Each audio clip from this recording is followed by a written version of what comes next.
Good morning, friend.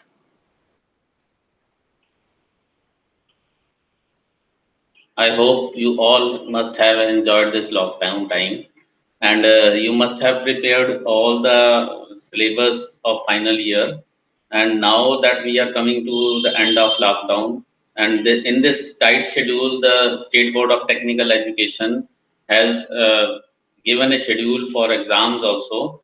So I think this is high time that we must prepare the subjects of final year and also revise in very short period for all the examinations.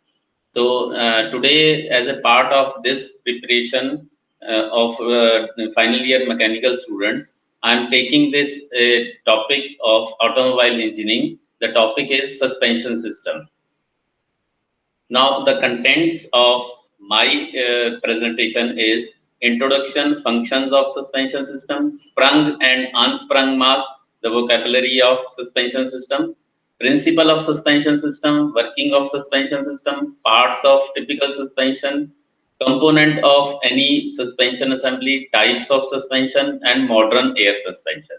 I think it will cover all the terminology and everything about this suspension system, which is covered under your syllabus. The learning outcome of this lecture will be the student should be able to understand the function of suspension system, different terminologies, different components, leaf spring, coil spring, torsion bar, the working of shock absorber, and the air suspension. Now, here I have given a video, small video. Here two cars are coming in line. One is black car and other is white car. Now see, the road is bumpy and uneven. Road जो है थोड़ा उबड़ खाबड़ है, तो आप देखिए कि आप किस कार में राइड करना चाहेंगे and which car you will prefer, the black one और व्हाइट वन. आप देखिए कि the white car is going very smoothly, ऐसे जाती है चाहे वो बम्पी भी है. तो उसमें दो दो बातें हैं. The road is very bumpy but the shocks and the unevenness is not transferred to the body of car and the person sitting in the car. So obviously we will prefer the white car for riding. Now if we see definition of suspension system, any system used in vehicle to reduce road shocks and vibration is known as suspension system. This suspension system includes springs, shock absorber, torsion bar, and the linkages that connect a vehicle to its wheel. So it is basically a cushion for passengers that protect the luggage or any cargo and also itself from damage and wear. Sir William Burush is known as the father of suspension system in automobiles. Now the functions of suspension system, there are many, they are very large and everybody knows about it. So आप अगर इसको याद करना चाहें तो आप कुछ तो वैसे ही बना के लिख सकते हैं, कुछ मैं आपको रिकॉल करवा रहा हूँ. It supports the weight of vehicle. It provides smoother ride for the driver and passenger. It acts as a cushion at braking. Braking time में भी ये काफी काम करता है. Protects your vehicle from damage and wear. It also plays a critical role in maintaining safe driving condition. It also keeps the wheels pressed firmly to the ground for traction.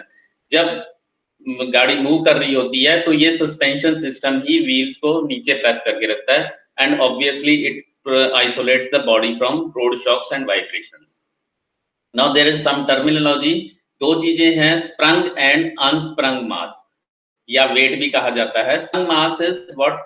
Sprung mass refers to the vehicle parts supported on the suspension system such as the body, frame, engine and the internal components, passengers and cargo. आप basically इतना समझिए कि जो भी ऐसा wait है जो कि सस्पेंशन सिस्टम या स्प्रिंग्स के ऊपर सपोर्ट किया जाता है, that is known as sprung mass. Unsprung mass is the weight of component between the spring and road surface components that follow the road contour. ये स्प्रिंग और जो ऊपर हमारा स्प्रंग मास है उनके बीच के जो कंपोनेंट्स हैं उनको कहा जाता है. ये खुद ही जितने भी अनस्प्रंग मास हैं ये रोड कंटूर को फॉलो करते हैं. These are wheels, tires, brake assembly and any part of steering and suspension not supported by spring. Now there is one point which I will cover later on. अभी के लिए मैं principle of suspension लेता हूँ. When a tire hits an obstruction, there is a reaction force. आप देख सकते हैं कि यहाँ एक टायर के नीचे एक obstruction आ रहा है. There is a reaction force, तो टायर ऊपर की तरफ जाता है. So there is always a vertical force acting on the tire or body, you can say. The size of this reaction force depends on the unsprung mass at each wheel assembly. Now, there is one point which should be noted, that the larger the ratio of sprung weight to unsprung weight, the less the body and vehicle occupants are affected by bumps, dips or imperfections such as small bridges. तो अगर ये sprung weight का ratio unsprung weight के मुकाबले ज्यादा होगा तो आपको झटके कम लगेंगे, ये कहने की बात है इसकी। तो लेकिन but there is always one thing कि अगर स्प्रंग वेट ज्यादा होगा तो बॉडी कार की एवरेज भी कम होगी। सो दोनों का कंप्रोमाइज ही हमें देखना पड़ता है। Now the working of suspension system. No road is perfectly flat, everybody knows. Even a freshly made highways have imperfections that can interact with vehicles' wheels. These are imperfections that apply force on wheels. तो जब force ऊपर की तरफ आता है तो उसका reaction भी होता है, फोर्स का दोनों मैग्नीट्यूड और डायरेक्शन भी होता है। हम देखें यहाँ पे एक एनिमेट दिखा रहे हैं नीचे की तरफ, तो आप उसमें देखिए कि हमारे पास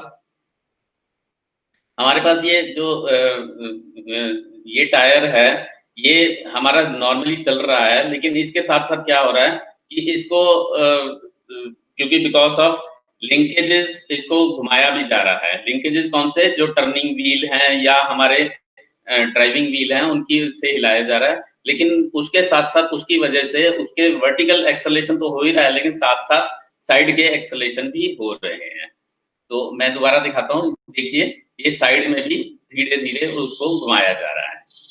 So if I say parts of typical suspension system, the suspension of the car is actually part of the chassis which comprises all the important system located beneath the car's body. Car की body के नीचे जितने भी हैं वो भी लगभग suspension के पार्ट्स में ही काउंट हो सकता है। वी कैन नॉट से कि सिर्फ स्प्रिंग वगैरह जितने भी हैं यही वाले सस्पेंशन का होंगे, बट जो नीचे भी हैं, बॉडी के नीचे जितने नीचे हैं, they are all a part of typical suspension. The system includes frame, suspension, steering system, tires और wheel. आप देख सकते हैं कि यहाँ पे एक रेड कलर का है, ये रेड कलर का है, ये मैं इसको हाईलाइट कर रहा हूँ। This one, the red colour वाला ये टाई बार है जो कि इसके स्टीयरिंग के काम आता है। तो ये स्टीयरिंग वाला जब काम आता है तो नेचुरली ये वाइब्रेशन भी देता है और इसको हमें बैलेंस भी करना पड़ता है। तो यहाँ पे भी इनको भी हम सस्पेंशन के अंदर ही काउंट करते हैं। These are the basic component of car suspension system: shock absorber, steering linkage, जैसा मैंने अभी एक्सप्लेन किया आपको, steering linkage, control arm and the frame. These all are supported and contained in car suspension system. यहाँ पे मैंने एक figure ली है, तो फिगर में देखिए components of any suspension assembly. There are three fundamental components आप याद कर लीजिए कि तीन फंडामेंटल कंपोनेंट्स होंगे ही होंगे हर एक में, वन और अदर वे वो तीन सस्पेंशन सिस्टम का पार्ट बनेंगे ही बनेंगे। First is spring is for absorbing energy लेता है, फिर उसके बाद रिलीज कर देता है, it absorbs energy and that then release. Then there are dampers हम बात करेंगे अभी क्या होते हैं। डैम्पर्स उस वाइब्रेशन को डैम्प करते हैं, धीरे धीरे उस वाइब्रेशन को स्लो करके खत्म करते हैं। And there are anti sway roll bars so that body जो है वो रोल करने से रोके। यहाँ पे हम एक टिपिकल बॉडी दिखाई जा रही है, तो मैं इसको अगर हम देखें, यहाँ पे हमारे स्प्रिंग है, दीज आर स्प्रिंग के अंदर अगर देखिए तो एक स्ट्रट है which is known as damper, या आप जानते होंगे इसको हम शॉक एब्जॉर्बर भी होता है हमारा, that is also a damper. And then there is anti roll bar, ये यहाँ पे एंटी रोल बार है जो कि आगे की तरफ रोल करने से बॉडी को रोकते हैं। सो द फर्स्ट पार्ट, तीन पार्ट मैंने कहे हैं। First is spring as we all know, coil spring, leaf spring, air spring. Coil और लीफ स्प्रिंग सभी हम पढ़ चुके हैं। कॉइल स्प्रिंग होते हैं हेलिक्स में से जो काटा गया स्प्रिंग होता है, that is coil spring. Leaf spring is a combination of leaf. They are of many types, वो हम next slide में भी देखेंगे कौन कौन से होते हैं। ज्यादातर हम semi elliptical leaf spring use करते हैं। Then there are air springs. अगर हम देखें तो ये कनेक्ट कैसे किए जाते हैं, हमारा कॉइल स्प्रिंग जैसे दिखाया गया है, कॉइल स्प्रिंग हमारा फ्रंट व्हील में ज्यादातर यूज होता है, बिकॉज वहां पे हमारा फ्रंट व्हील में देखा जाए तो फ्रंट व्हील में हमारा स्टीयरिंग मैकेनिज्म लगा होता है, तो स्टीयरिंग मैकेनिज्म को भी बचाना है। अगर वो वाइब्रेशन स्टीयरिंग व्हील से ऊपर जो ड्राइवर है वहां तक वाइब्रेशन आती हैं, तो इसलिए उसको हम थोड़ा ज्यादा स्मूथ करना होता है और एक साइड की वाइब्रेशन दूसरी साइड में ट्रांसमिट ना हो, इसलिए हम उसको इंडिपेंडेंट रखते हैं। तो आप देखिए ये कॉइल स्प्रिंग लगा हुआ है, कॉइल स्प्रिंग के लिए एक यहाँ पे अपर सस्पेंशन आर्म है और एक ये नीचे लोअर सस्पेंशन आर्म है, जिनके बीच में ये कनेक्ट किया गया है, ठीक है। लेकिन रियर व्हील सस्पेंशन सिस्टम में क्या है, रियर व्हील सस्पेंशन में कॉइल लगाई है या फिर उसके साथ हमने क्या किया, लीफ स्प्रिंग लगाए हुए हैं। ये देखिए लीफ स्प्रिंग लगाए हुए हैं, ये जो मैं इसको रेड में कर रहा हूँ, दीज आर लीफ स्प्रिंग, क्योंकि वो सिंगल पीस का एक्सेल होता है, वहां पे हम उसको लीफ स्प्रिंग लगा सकते हैं। Now these are the types of leaf spring: full elliptical leaf spring, three-quarter elliptical leaf spring, semi-elliptical, quarter elliptical and transverse leaf spring. ज्यादातर हम सेमी इलिप्टिकल यूज करते हैं, जिनमें एक आई होता है और दूसरा जो होता है वहां पे शक्ल लगा होता है और बीच में एक सेंटर का यू बोल टाइप का लगा होता है, right. Okay, so second part is damper. पहला हुआ spring, second is dampers. Dampers भी तीन तरह के हम यूज कर सकते हैं। The first one and the most commonly used is shock absorber. This is also known as telescopic shock absorber. Why? Because इसकी शेप जो होती है वो टेलीस्कोप जैसी होती है, टेलीस्कोप जो दूरबीन टाइप का होता है, तो इसकी शेप ऐसी होती है। अपर माउंट होता है, अपर आई एंड भी कहा जाता है उसको। पिस्टन रॉड होती है, पिस्टन के रॉड के ऊपर ऑयल भरा हुआ होता है और पिस्टन का जो प्लेट होती है, राउंड प्लेट होती है, बेस होता है, उसके अंदर दो होल ड्रिल किए होते हैं और पिस्टन के ऊपर जो ऊपर वाली है that is controlled by A spring loaded flap valve. अब होता क्या है, अभी ये एनिमेशन हमारा दिखा रहे हैं कि जब नीचे की तरफ ऊपर की तरफ जाता है, जैसे खुलता है, क्योंकि वो उस वक्त एनर्जी एब्जॉर्ब कौन करता है, वो लीफ स्प्रिंग या कॉइल स्प्रिंग एब्जॉर्ब कर लेते हैं, खींच लेते हैं, उसके बाद वो छोड़ देते हैं। तो एक बार तो वो खुल जाता है, बड़े आराम से खुल जाता है, क्योंकि उसका फ्लैपर वाल्व एकदम से खुलता है, ओपनिंग उसको ज्यादा फ्लूइड को मिलती है। लेकिन जब नीचे की तरफ आता है तो आप देखिए यहाँ पिस्टन के बाकी वो नॉन रिटर्न वाल्व बंद हो जाते हैं, सिर्फ ये जो ये पिस्टन के अंदर दो होल्स हैं वहां से फ्लूइड पास होता है और वो रेजिस्टेंस देता है, तो इस वजह से वो शॉक को एब्जॉर्ब करता है और एक तरह से डैम्प करता है। Then there are struts. Struts आपने पढ़े हुए होंगे, कॉलम एंड स्ट्रट आप ऑलरेडी पढ़ चुके हैं स्ट्रेंथ ऑफ मटेरियल में। तो स्ट्रट क्या होता है, वो लेटरल डिफ्लेक्शन को एब्जॉर्ब करता है। Then there are anti sway bars या एंटी रोल बार्स, मैं ऑलरेडी एक्सप्लेन कर चुका हूं। It is to give a moving automobile additional stability. It is a metal rod जो दोनों साइड के एंटायर एक्सल के आगे चलता है and effectively joins each side of suspension together, दोनों को जॉइन करता है ना। आजकल के नए वालों में टाई रॉड या टाई बार और टॉर्शन बार आता है, जो कि क्या करता है, वो रोटेट करती है, टॉर्क लेके रोटेट करती है और जैसे ही वो उसका वापस होता है, एनर्जी वापस होती है, तो उसको वापस वो टॉर्शन बार उसको एनर्जी को वापस कर देता है। तो ये भी आजकल यूज करते हैं सस्पेंशन बार में। Now the types of suspension, front end rear. मैंने थोड़ा सा एक्सप्लेन किया आपको कि फ्रंट और रियर के दोनों के थोड़ा थोड़ा अलग होते हैं। तो फ्रंट में क्या होता है कि फ्रंट में क्योंकि हमारा स्टीयरिंग होता है, तो उस वजह से थोड़ा और ध्यान रखना होता है। कई मशीनें ऐसी होती है जिसमें एंड में होता है, लेकिन ज्यादातर फ्रंट ही होते हैं। और रियर में भी, तो इनके भी दो तरह के हो सकते हैं, इंडिपेंडेंट एंड नॉन इंडिपेंडेंट। और इंडिपेंडेंट और नॉन इंडिपेंडेंट में क्या फर्क है वो हम यहाँ पे देखेंगे। इंडिपेंडेंट में क्या होता है कि इंडिपेंडेंट में दोनों एक्सेल जो होते हैं वो हाफ हाफ एक्सेल होते हैं, उनका एक पहिए का दूसरे पहिए से कोई रिलेशन नहीं होता। अगर एक बम्प आता है, यहाँ पे एक बम्प आया है, तो other wheel is not affected, दूसरे व्हील पे कोई इफेक्ट नहीं आता। लेकिन डिपेंडेंट में क्या होता है, जैसे कि मैंने बताया, रियर वाला है, पिछले वाला एक्सेल है, वो सॉलिड एक सिंगल एक्सेल होता है, तो वहां पे क्या होता है कि अगर एक बम्प आएगा तो दूसरे व्हील पे भी उसका इफेक्ट आएगा। Now there are some specialized suspension systems जैसे कि फार्मूला 1 में होता है, that is known as multi link suspension. अभी के लिए बस इतना ही याद कर लीजिए, बिकॉज ये आपके सिलेबस में नहीं है, बट एक जनरल नॉलेज के लिए क्या है कि मल्टी लिंक में आपने देखा होगा कि नॉर्मल हमारा सस्पेंशन सिस्टम में क्या है कि एक शॉक एब्जॉर्बर लगा हुआ है, या ये मान लीजिए कि एक स्प्रिंग लगा है, स्प्रिंग के अंदर शॉक एब्जॉर्बर लगा हुआ है। लेकिन यहाँ पे क्या होता है कि शॉक एब्जॉर्बर अलग लगा होता है और स्प्रिंग अलग लगा होता है। फिर इसी तरह एक विशबोन आर्म होती है, उसके लिंकेजेस सारे के सारे अलग होते हैं, लेकिन जो हमारा नॉर्मल कन्वेंशनल होता है उसमें विशबोन सिंगल लगी होती है। ओके, सो स्पेशल में ही एक और टेक्नोलॉजी आ जाती है, hydraulic fluid and air suspension, या फिर इलेक्ट्रॉनिक एंड एक्टिव सस्पेंशन। अभी के लिए हम एयर सस्पेंशन पढ़ते हैं, जो कि हमारे सिलेबस में है।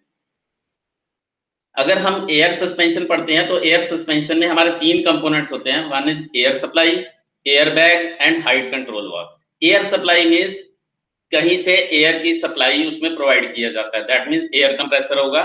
एयर बैग्स 2 काम करते हैं, एक सेंस करते हैं प्लस एक कुशनिंग का काम भी करते हैं। And there are height control valves, height के सेंसर होते हैं, एयर बैग्स ही हाइट सेंस करते हैं और ये हाइट कंट्रोल वाल्व आगे बनते हैं। तो यहाँ पे देखिए एयर सप्लाई है हमारी, एयर सप्लाई में स्प्रिंग क्लिप है, सोलिनॉइड है। यहाँ पे सोलिनॉइड क्या कर रही है, उसको इंटरमिटेंट सप्लाई देगी एक्सल के ऊपर, जहाँ पे जिसके नीचे एयर बैग्स लगे हुए हैं, उसको इंटरमिटेंट, जब ये सोलिनॉइड एक्टिवेट होगी तब उसकी सप्लाई जाएगी। Solenoid retaining clip and air spring इस तरह से लगा हुआ है। अगर हम यहाँ पे देखें तो यहाँ पे एक छोटा सा मैंने डेमो भी दिया हुआ कि किस तरह से है। यहाँ पे these are the air bags, ये एयर बैग्स हैं। आप देख सकते हैं कि ये एयर बैग्स कंप्रेस हो रहे हैं, ठीक है? एक बैलून की तरह से बेलोज़ होते हैं ये, तो ये एक्सेल के नीचे लगे हुए होते हैं। हर एक इंडिपेंडेंट दोनों एक्सेल है, तो दोनों साइड में लगे हुए होंगे। और एक हाइट कंट्रोल वाल्व है, वो हाइट कंट्रोल वाल्व हाइट को सेंस करते हैं और उसके बाद उसको हाइट कंट्रोल करते हैं, ठीक है? ये हाइट कंट्रोल वाल्व है। यहाँ पे अगर हम देखें तो इसका हम वर्किंग भी समझ सकते हैं कि ये वर्किंग कैसे है। ये देखिए इसके ये वाले 2 जो हैं, these 2 are the air bags. अगर हम वर्किंग समझें तो it comprises of compressor supplying air to air tank, pressure maintained is 5.6 to 7 kilogram per square metre. Air bags are on each wheel, as load applied, air bags or level sensor are compressed actuating the leveling valve। leveling valve actuate हो जाता है जो कि air supply करता है। then air from tank fills the compressed air bag and hence raises the level of frame। Compressed air bag में आ जाती है, उस फ्रेम को थोड़ा ऊपर उठा देते हैं, सो दैट बम्प्स जो हैं वो ट्रांसमिट नहीं होते हैं अंदर की बॉडी में। Air from air bag gets released as load on chassis decreases. So this is the working, आप समझ सकते हैं। So what is the conclusion? If you remove the suspension system, then you feel like riding in a bullock cart in Audi, Mercedes type luxurious cars। आप Audi और Mercedes में बैठ के भी आपको ऐसी फीलिंग आएगी जैसे छकड़ा गाड़ी में बैठी हो, बैलगाड़ी में बैठी हो। The only difference will be the speed। So that means suspension system is the comfort system plus safety of the automobile। Any other questions you can write me, these are the references। Thanks a lot।